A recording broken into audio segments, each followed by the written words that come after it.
দাদা আমি শুনলাম নাকি আপনাদের এখানে লাক্সারিয়াস প্রিমিয়াম ক্যাটাগরি রুম আপনারা প্রোভাইড করছেন? হ্যাঁ প্রোভাইড করছি। এটা সত্যি? হ্যাঁ সত্যি। রুমে যারা যারা থাকবে জানলার পর্দা খুললেই বেড থেকে মায়াপুর ইস্কন দর্শন করতে পারবে। বাহ বাহ, দাদা দেখুন সত্যি বলছে, এই রুমে যারা যারা থাকবেন জানলা থেকে কিন্তু পুরো নবদ্বীপ শহর ভিউ দেখাচ্ছি এবং এখান থেকে দেখা যাচ্ছে টিইউভিপি মানে টেম্পল অফ বেদিক প্ল্যানেটেরিয়ামটা আপনারা পুরো এইখানে দেখতে পাচ্ছেন। এই হচ্ছে ওনাদের নতুন ডিলাক্স অ্যান্ড লাক্সারিস ক্যাটাগরি হোটেলের দৃশ্য দেখুন আপনারা। নবদ্বীপের বুকে ড্রিমল্যান্ডই প্রথম এত সুন্দর ব্যবস্থাপনা, এত সুন্দর লাক্সারিয়াস কোয়ালিটি তোমাদের প্রেজেন্ট করছে। ওরে না, দ্যাট ইজ মার্ভেলিয়াস। অটল বিহারী যে বাজপেয়ী মারা গেছিলেন, হ্যাঁ, উনির যে ছাইটা, হ্যাঁ, ওই গঙ্গা এসে বিসর্জন এই নবদ্বীপ মহাশ্মশানে ভাসানো ছিল। আপনি নবদ্বীপে যখন ঘুরছেন চারিদিকে আপনার হরি বল, হরে কৃষ্ণ, রাধে রাধে এইসব শব্দগুলো কিন্তু আপনার কানে বাজবে। সন্ধ্যেবেলায় দারুণ লাগছে মহাপ্রভু মূর্তিটি। নবদ্বীপ ভ্রমণে যারা যারা আসছো, আশা করছি এবারে ডেস্টিনেশন তাহলে করেই ফেলো তোমরা ড্রিমল্যান্ডে।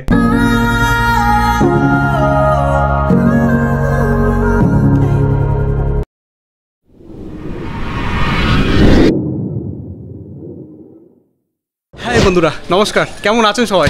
আশা করি ভালো আছেন, আমিও বিন্দাস আছি। অনেকের অনেক দিন ধরে অনেক প্রশ্ন ছিল যে নবদ্বীপের একটা ভালো হোটেলের সন্ধান চাই। এর আগে মায়াপুরে একটা ভালো লাক্সারিস ক্যাটাগরি তোমার রুম দেখিয়েছিলাম, সেটা খুব ভালোবাসা দিয়েছো। এবার নবদ্বীপের বুকে তোমাদের যে প্রশ্নের উত্তরটা কিন্তু আজকে এই ভিডিওতে দেবো। প্রশ্ন ছিল যে নবদ্বীপের বুকে একটা লাক্সারিয়াস আর প্রিমিয়াম ক্যাটাগরির একটা রুম দরকার। সেজন্যই আমি চলে এসেছি এখন নবদ্বীপের পোড়াঘাটে রয়েছি। পোড়াঘাটের কাছে একটা হোটেল পেয়েছি যেটা কিন্তু লাক্সারিয়াস প্রিমিয়াম ক্যাটাগরি রুম এখানে দেখতে পেয়েছি। তো চলুন, আমি এখন রয়েছি পোড়াঘাটের হোটেল ড্রিমল্যান্ডে। এই যে ড্রিমল্যান্ড হোটেল, আর এখানে দাদা পেয়ে গেছি। দাদা আমি শুনলাম নাকি আপনাদের এখানে লাক্সারিয়াস প্রিমিয়াম ক্যাটাগরি রুম আপনারা প্রোভাইড করছেন? হ্যাঁ প্রোভাইড করছি। এটা সত্যি? হ্যাঁ সত্যি। বেশ, চলুন তাহলে দেখি কেমন। মিথ্যে বলছেন না তো? না কোনো মিথ্যে কথা, সত্যি কথা? সত্যি কথা বলছি। না আমি সত্যি শুনি যে নবদ্বীপের বুকেও নাকি লাক্সারিয়াস প্রিমিয়াম একটা রুম দিচ্ছে কেউ। হ্যাঁ আমরা দিচ্ছি। আমি তো আপনাদের মানে বিজ্ঞাপন দেখেই ছুটে চলে আসলাম। আমরা অবশ্যই দিচ্ছি। আচ্ছা দেখুন তাহলে বুঝতে পারবেন। চলুন তাহলে দেখবো, আর যদি মিথ্যা কথা একদিন দর্শক প্রমাণ করবে। ঠিক আছে ঠিক আছে। আচ্ছা, এটা রয়েছে আপনাদের রিসেপশন, তাই তো? রিসেপশন। এই হচ্ছে ড্রিমল্যান্ড হোটেলের রিসেপশন। আমরা ড্রিমল্যান্ডের সেকেন্ড ফ্লোরে রয়েছি, আর এই হচ্ছে ওনাদের ফ্লোরগুলো। দারুণ লাগছে দেখুন, লাক্সারিয়াস ক্যাটাগরি। কিন্তু এখানে একটা সোফা দেখতে পাচ্ছি, অনেক কটা রুম রয়েছে পরপর। যে রুমটা এনাদের বুক করেছি, আমি অ্যাকচুয়ালি নবদ্বীপ ভ্রমণে এসেছিলাম, তো এই রুমটা আমি থাকছি। চলে এই রুমটা দেখিয়ে দিই আমি। ওরে না, দ্যাট ইজ মার্ভেলিয়াস, সুপার। আমি এমন একটা কিন্তু হোটেল চেয়েছিলাম নবদ্বীপের বুকে, আমি সিরিয়াসলি সারপ্রাইজ। এই হচ্ছে লাক্সারিয়াস ক্যাটাগরি হোটেল যেটা আপনাদের দেখাতে চেয়েছিলাম নবদ্বীপের বুকে। এমনই কিন্তু রুমটা আমি পেয়েছি, মনের মতন পুরো। এখানে বেসিন কাম মিরর রয়েছে যেটা লাইটে অন অফ হয়ে যায়। এখানে রয়েছে ওনাদের বাথরুমটা, এখানে ওয়েস্টার্ন টয়লেট, এখানে শাওয়ার থেকে শুরু করে বাথটব। যারা যারা এটা পছন্দ তারা করতে পারো। আমার জন্য তো একলা এটাই বেস্ট। আমি আজকে রাতটা এখানে থাকবো নবদ্বীপ ভ্রমণে। তোমাদের জন্য আরেকটা রুম দেখিয়ে দিই, যারা একটু গ্রুপে আসছো তাদের জন্য একটা রুম দেখিয়ে দিই। চলো, এনাদের ফ্লোরটা আমার মন জিতে নিয়েছে সত্যি। লাক্সারিয়াস ক্যাটাগরি রুম হয়তো ড্রিমল্যান্ডই প্রথম চালু করেছে নবদ্বীপ। আর এরকম একটা রুম তোমাদের আরেকটা দেখিয়ে দিই। ও মাই গড, দিস ইজ অ্যামেজিং বন্ধুরা, অ্যামেজিং রুম। দেখতে পাচ্ছেন নবদ্বীপের বুকে এই প্রথম ড্রিমল্যান্ডই সংস্থা কিন্তু এত সুন্দর ক্যাটাগরিজ রুম কিন্তু তোমাদের চালু করেছে। এদের রুম ক্যাটাগরি আমার ভালো লেগেছে, তোমাদের কেমন লেগেছে জানিও। যারা যারা কাপল আসছো, যারা ফ্যামিলি নিয়ে আসছো তাদের জন্য বেস্ট। এখানে দুজন থাকতে পারবে। জাস্ট দেখো, আমি কি বলবো, স্পিচলেস হয়ে গেছি হোটেলটা দেখে। আলমারি রয়েছে, সবকিছু রয়েছে, পিলো থেকে শুরু করে। এদিকে একটা সোফা রয়েছে। দারুণ বন্ধুরা, আমার হেভি লেগেছে। নবদ্বীপ ভ্রমণে যারা যারা আসছো, আশা করছি এবারে ডেস্টিনেশন তাহলে করেই ফেলো তোমরা ড্রিমল্যান্ডে। এখন আমরা টেরিসে রয়েছি, টেরিস থেকে কিছু ভিউ দেখাই তোমাদের। এই হচ্ছে নবদ্বীপ পুরো শহরটা দেখা যাচ্ছে। আমরা রয়েছি এখন বড়ালঘাট চত্বরে। এই যে হচ্ছে বড়ালঘাট, যেখান থেকে কিন্তু নবদ্বীপ থেকে মায়াপুর যাওয়া যায়। আর উপরে এসছি একটাই কারণ, উপর থেকে দেখুন পুরো মায়াপুরের এই চন্দ্রোদয় মন্দিরে দেখা যাচ্ছে, মানে টিওভিপি টেম্পল অফ বেদিক প্ল্যানেটেরিয়াম পুরো আমার হাতের কাছে। অপূর্ব সুন্দর এই নবদ্বীপ শহর দেখতে পাচ্ছেন। এই হচ্ছে সামনে আমার পোড়াঘাট, এই হচ্ছে বড়ালঘাট, আর এই হচ্ছে পুরো নবদ্বীপ শহরটাকে আপনারা দেখতে পাচ্ছেন। অপূর্ব ভিউ। আপনারা যখন এই ড্রিমল্যান্ডে আসবেন, আমি আপনাদের রিকোয়েস্ট করব যে উপরের টেরিসে একবার আসবেন। টেরিস থেকে কিন্তু এত সুন্দর ভিউ আপনারা দেখতে পারবেন। একটু দই খেতে খুব ক্রেভিং হচ্ছিল ভিতর থেকে, মানে কর্তৃপক্ষদের একটু রিকোয়েস্ট করলাম যে একটু কি দই এনে দেওয়া যেতে পারে। তো উনি এখানকারই ফেমাস দোকান থেকে আমাকে দই এনে দিয়েছে। একটা হচ্ছে লাল দই, যেটা নবদ্বীপে একমাত্র তৈরি পাওয়া যায়, পৃথিবীর কোথাও আর এটা পাবেন না, একমাত্র নবদ্বীপেই পাওয়া যায় লাল দইটা, মানে ক্ষীরের দই, তাই তো যেটাকে বলে। বেশ। আর এটা হচ্ছে সাদা দই, এটাও কিন্তু ভেরি ফেমাস, এটাও অনেকে জানেন না, এটাও কিন্তু খুব ফেমাস। দুটোই আর কি ভারী মিষ্টি। এই হচ্ছে সাদা দই দেখতে পাচ্ছ, মোষের দুধের, একদম মোষের দুধের। হ্যাঁ বাহ, হ্যাঁ, সোজা খুবই টেস্টি। দেখুন নবদ্বীপে এসছেন, তীর্থ ভ্রমণে এসছেন, কিন্তু দই যদি না খান তাহলে আপনার তীর্থটা কিন্তু সম্পূর্ণ মানা যায়। এখানে কিন্তু এটাই মান্য। এই হচ্ছে ফেমাস লাল দই নবদ্বীপে। হারিপুরে পড়বে না, হারিপুর করলে পড়বে না, পড়বে না না সত্যি তাই দেখুন পড়ছে না কিন্তু এতটাই টাইট রয়েছে। তো বন্ধুরা আপনারা যদি চান নবদ্বীপে এসে এখান থেকে কিন্তু সাইট সিইং করতে পারেন। এই ড্রিমল্যান্ডে থেকেই আমি টোটো বুক করেছি, এনারা সব কিছু ব্যবস্থা করে দেবে। টোটো কত কি নিচ্ছে সব কিছু আপনাদের ভিডিও শেষে বলবো। তো চলুন এখন সময় নষ্ট না করে আমরা কিন্তু ডাইরেক্ট সাইট সিইংয়ে বেরিয়ে পড়ি। আমরা টোটো নিয়ে বেরিয়ে পড়েছি এখন নবদ্বীপের আকর্ষণীয় দর্শনীয় কিছু স্থান ঘুরতে। তো আপনারা আগে যেরকম অনেক ভিডিওতে দেখেছেন হয়তো যে পোড়োমাতলা এবং মানে 60 ফুট উচ্চতার যে চৈতন্য মহাপ্রভুর বিগ্রহ রয়েছে সেখান থেকে ভিডিও অনেক দেখেছেন। আজকে একটু নতুনভাবে দেখাচ্ছি আপনাদের, চলুন। অটল বিহারী যে বাজপেয়ী মারা গেছিলেন, হ্যাঁ, উনির যে ওই ছাইটা, হ্যাঁ, ওই গঙ্গা এসে বিসর্জন এই নবদ্বীপ মহাশ্মশানে ভাসানো ছিল এই শ্মশানে। আচ্ছা, এইখানে রয়েছে নবদ্বীপ মহাশ্মশান বন্ধুরা। তো জানতামই না, দাদা বললো বলেই জানতে পারলাম যে অটল বিহারী বাজপেয়ী মৃতদের যে ছাই বর্ষ সেটা নাকি এই মা গঙ্গায় ফেলা হয়েছে। বললেন 9খানা দ্বীপ মিলে নবদ্বীপ। 9টা দ্বীপ নিয়ে নবদ্বীপটা হচ্ছে মাঝখানে, 9টা দ্বীপের মাঝখানে। আচ্ছা আচ্ছা আচ্ছা, 9টা দ্বীপ ঘুরতে গেলে আপনার টাইম লাগবে 3 দিন টাইম লাগবে। 3 দিন টাইম লাগবে। 3 দিন টাইম। অনেক কিছু জানার আছে বন্ধুরা। আপনারা যদি ভাবেন একদিনে পুরো নবদ্বীপ ঘুরবেন, দ্যাট ইজ ইম্পসিবল। আপনাকে 3 দিন সময় নিয়ে আসতে হবে। এরিয়াটা হচ্ছে পুরো নবদ্বীপের শ্মশান। এখানে ইলেকট্রিক চুল্লিগুলো মেন রয়েছে। আর দাদা আমাকে নিয়ে যাচ্ছে এখন কাঠের চুল্লি যেখানে পুরানো, এখানে আপনারা যারা যারা আসছেন নবদ্বীপ মহাশ্মশানটা কিন্তু একবার ভিজিট করে যাবেন। এই হচ্ছে নবদ্বীপ মহাশ্মশান, আর এটা হচ্ছে পুরোটাই শ্মশানের এরিয়া। এখানে ইলেকট্রিক চুল্লি এদিকটা রয়েছে, আর এদিকটা রয়েছে আপনার কাঠের চুল্লিগুলো সামনে ঠিক। আর এখানে হচ্ছে ভিআইপি একটা কক্ষ রাখা হয়েছে, যেখানে ধরুন কেউ গিয়ে কোনো মৃতদেহ অনেক দিন ধরে রাখতে হবে, তাহলে এটার জন্য এখানে রাখা হয়। নবদ্বীপকে ধাম কেন বলা হয়? এটা হচ্ছে মহাপ্রভুর জন্মস্থান বলে বলা হয়। আচ্ছা, সব জায়গায় যা বৃন্দাবন গেলেন, পুরী গেলেন, কিন্তু আপনাকে নবদ্বীপে আসতেই হবে। একদম, আপনি গয়ায় গিয়ে যদি চুল দান করে আসেন, তাও এখানে এসে আপনাকে মহাপ্রভুবাই থেকে মালচা ভোগ নিতে হবে। এক রাত থাকতে হবে শুনেছি নাকি? থাকতে হবে আর মালচা ভোগ নিতে হবে। আচ্ছা, মহাপ্রভুর মেন প্রসাদ হচ্ছে মালচা। অনেক কিছু জানতে পারছি নবদ্বীপ আসার পরে, মানে আপনি ভাবতে পারবেন না যে কত কিছু জানার রয়েছে। মিনিমাম 3টে দিন সময় বের করে আসতে হবে নবদ্বীপ ভ্রমণে। অনেকে আছেন মায়াপুর ভ্রমণ করেই চলে যান, কিন্তু নবদ্বীপের মাহাত্ম্য কিন্তু আপনি অনেকে জানেন না। আর আশা করছি ভিডিওটা তো আপনারা সম্পূর্ণ দেখবেন, বিষয়টা জানতে পারবেন। আমরা এখন রয়েছি পরবর্তী স্থান হচ্ছে মণিপুর জায়গাটির নাম নবদ্বীপের। আর এটি হচ্ছে গৌরাঙ্গ বিহার, যেখানে 82 ফুটের শিব মূর্তি রয়েছে। অপূর্ব লাগছে, শিব মূর্তিটির সামনে থেকে দেখাতে হবে। এটা হচ্ছে ঠিক আমার হাতের সামনে মহাদেবের স্থান। আর অনেকটা বড় পার্ক রয়েছে দেখতে পাচ্ছেন। শিব মূর্তি এখানে আসলে তিনকড়ি মহারাজের এই সমাধি পীঠস্থানটিও দেখে নেবেন। খুব সুন্দর আকৃতিটা করা, ভিতরে তো এখন অ্যালাউ নেই, বন্ধ রয়েছে। মন্দিরটা খুব সুন্দর লাগলো আমার। এই হচ্ছে ভগবান শিবের এই 82 ফুট উচ্চতার শিব মূর্তি, অপূর্ব সুন্দর। আর এই হচ্ছে পুরো এলাকাটা দেখতে পাচ্ছ।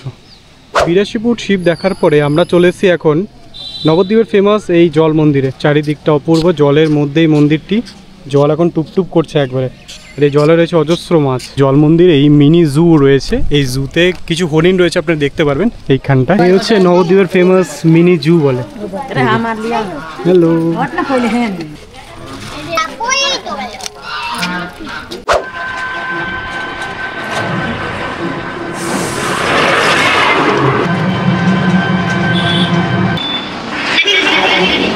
আর এই হচ্ছে গৌরাঙ্গ সেতু, নবদ্বীপের বিখ্যাত, যেটা কৃষ্ণনগরকে কানেক্ট করছে। এই নবদ্বীপ এটা, আর সোজা রয়েছে কৃষ্ণনগর। এখন আমি রয়েছি নবদ্বীপের গৌরাঙ্গ সেতুর উপরে দাঁড়িয়ে। আর ওইখানে দেখতে পাচ্ছি মায়াপুর টিওবিপিকে। এই যে এই জায়গাটা রয়েছে, নিচে রয়েছে ভাগীরথী গঙ্গা। জল এখন অনেকটা বেশি রয়েছে। ও সানসেটটা দেখুন কি সুন্দর হয়েছে, দারুণ লাগছে। এই সময়টায় বেশিরভাগ মানুষ নবদ্বীপের সবাই কিন্তু আসে। টোটো দাদা দারুণ আমাকে ঘোরাচ্ছে, আমি নম্বর দিয়ে দেবো না। এদিকে একটু দেখি, রেলওয়ের কিছু প্রজেক্ট হচ্ছে। এ হচ্ছে নবদ্বীপের আলাদা চিত্র তোমাদের দেখাচ্ছি বন্ধুরা। এর আগে হয়তো কোনোদিন এরকম ভিডিও আপনারা দেখেননি, এটুকু আশা রাখতে পারি। এখানে একটা রেলওয়ের প্রজেক্ট হচ্ছে, যেটা হচ্ছে কৃষ্ণনগর থেকে ডাইরেক্টলি চলে আসা যাবে কালীনগর স্টেশন। কালীনগরের পরেই কিন্তু নবদ্বীপ ধাম স্টেশন, ঠিক আছে। এখানে রেলওয়ের কিছু প্রজেক্ট হচ্ছে। ব্রিজের উপর দাঁড়িয়ে রয়েছি আমি, ব্রিজ কিন্তু লিটারেলি কাঁপছে, দারুণ লাগছে। আর বেশি মা গঙ্গাকে দেখার ইচ্ছে ছিল, সেটা আমার ইচ্ছেটা পূরণ হলো। আর দারুণ গৌরাঙ্গ সেতু আসবেন আপনারা যখন এই নবদ্বীপ ভ্রমণ করছেন। আর সম্পূর্ণ কিন্তু দাদা ঘুরিয়ে দেবে, এটুকু আশা করছি। দাদার ফোন নম্বর আমি ডেসক্রিপশন বক্সে দিয়ে রাখবো, আর স্ক্রিনেও এখানে দেখতে পাচ্ছেন। ওনাকে ঝটপট কল করে আমি যেই যে জায়গাগুলো ঘুরেছি, স্পেশালি যদি এগুলো ঘুরতে চান তাহলে ওনাকে বলেন ওটাই ঘুরিয়ে দেবে। সবাই দেখুন প্রত্যেকবার আপনারা আসেন পোড়ামাতলা ঘুরেন, হয়তো 60 ফুট উচ্চতা মন্দির ঘুরে বাড়ি চলে যান সময়ের অভাবে। তো এগুলোই যদি প্রথম থেকে স্টার্ট করেন আশা করছি ভালো একটা অভিজ্ঞতা নিয়ে বাড়ি ফিরবেন।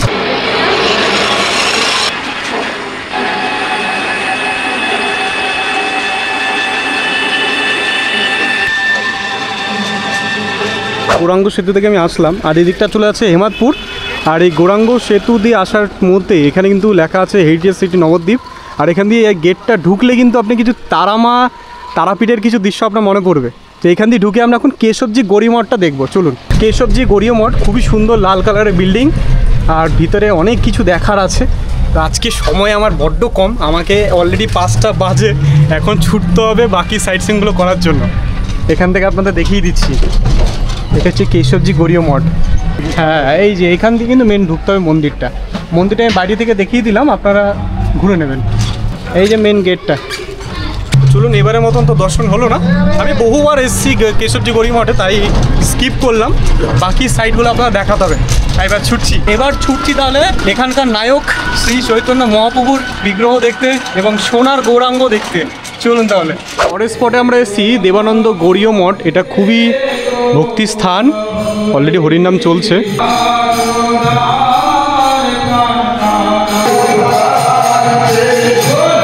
হরি বল, হরি বল, জয় নিতাই। আপনি নবদ্বীপে যখন ঘুরছেন চারিদিকে আপনার হরি বল, হরে কৃষ্ণ, রাধে রাধে, এইসব শব্দগুলো কিন্তু আপনার কানে বাজবে। চলুন। এই জায়গাটার নাম বললেন? সুভাষ পণ্ডিতের বাড়ি। আচ্ছা, মহাপ্রভু নিজে হাতে কুল গাছ লাগিয়েছিলেন। আচ্ছা, কিন্তু গাছের কিছু নেই, গোড়াও নেই, কিছু নেই, কিন্তু ফুলও হয়, ভালো হয়। বাবা, এটা কিভাবে হচ্ছে? দেখবেন, রাত্রি দেখলে বুঝতে হবে।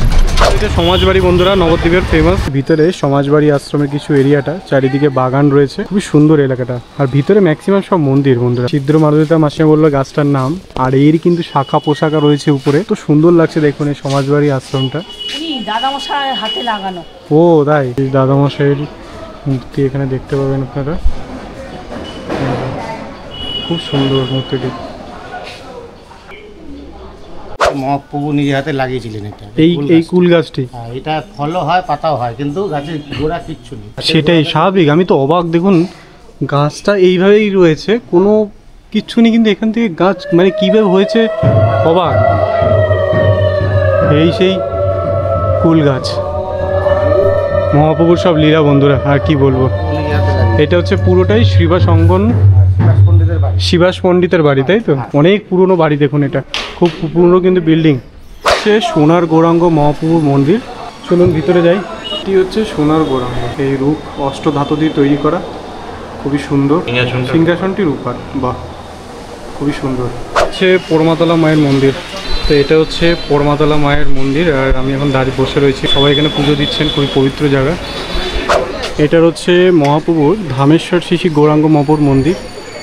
চলুন ভিতরে ঢুকি। হচ্ছে ধামেশ্বর মন্দিরের মহাপ্রভুর মূর্তি, আর এই রয়েছে যে চরণ পদুকা দেখতে পাচ্ছেন।